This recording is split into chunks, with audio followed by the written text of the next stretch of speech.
What is risk-taking behavior for teens and young adults? In this video, you'll hear from Dr. Jess Shatkin as he explains why teens and young adults take risks and what's important to understand about them. Hey, it's Clint with Sandstone Care, where we help teens, young adults, and their families overcome challenges that come with substance use, addiction, and mental health conditions. All right, let's get right to it. Yeah, so risk-taking behavior sounds bad, and it's not all bad. I mean, some risks are really good risks. You know, trying out for the football team is a great risk. Asking someone on a date is a really great risk if it makes sense. Running for school president or whatever. Those are good and healthy risks, and they are risky because they put your sense of self and your reputation on the line. It requires you to be bold in some way and assert yourself. So those are real risks. And those risks we are thoughtful about and we support kids in, and we don't tend to worry about in the same way as we worry about risks that put our kids' lives or safety in jeopardy. Trying drugs that they maybe wouldn't otherwise try, except for they're at the right age, at the right time, at the right place with the right peers. Or you could substitute wrong in for all those, rights I just gave. Or, jumping off a bridge into the water below because your friend just did it. And now if you don't do it, you have egg on your face. You feel like a weakling. They're going to tease you for not doing it. Yet what the kid just did was a huge risk. And by the way, you just had 3 beers. And so now you're jumping into water where there could be rocks and you don't know how deep it is and all the rest. And now you've got to contend with the fact that you're slightly drunk. So there's those kind of risks. There's speeding, driving really fast and under the influence. There's even texting while driving, which is so common, or sex, unprotected sex. So these are the kind of risks that we worry about. There are things that our kids can do, any of us can do, that can go beyond repair.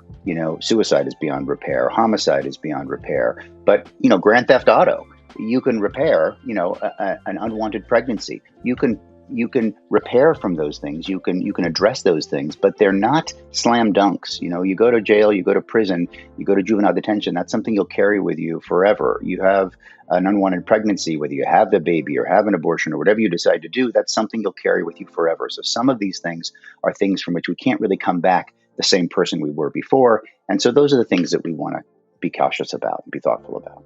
Okay, so we're separating these low risk things, right? Like trying out for the football team, with high risk things. And I think the delineation between those, or the difference between those, is the ability to recover from them or the cascading consequences as a result. Is that right? Recover and learn. We do learn from everything. Part of the reason we take risks is to learn. And so going out for the football team, great learning opportunity there on so many levels. Jumping off the bridge into the water, a much smaller learning opportunity, a much greater risk. If you look at pros and cons, you don't really learn that much from doing that. You learn a lot from going out for the football team.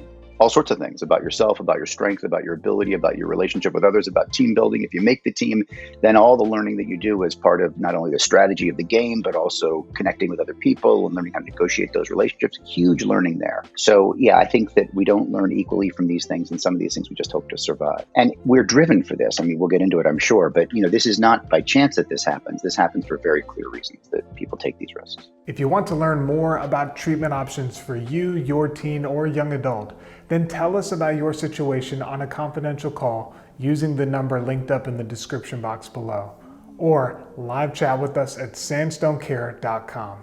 We'll connect you with the treatment that you need, and if we're not the right fit, we'll get you where you need to go.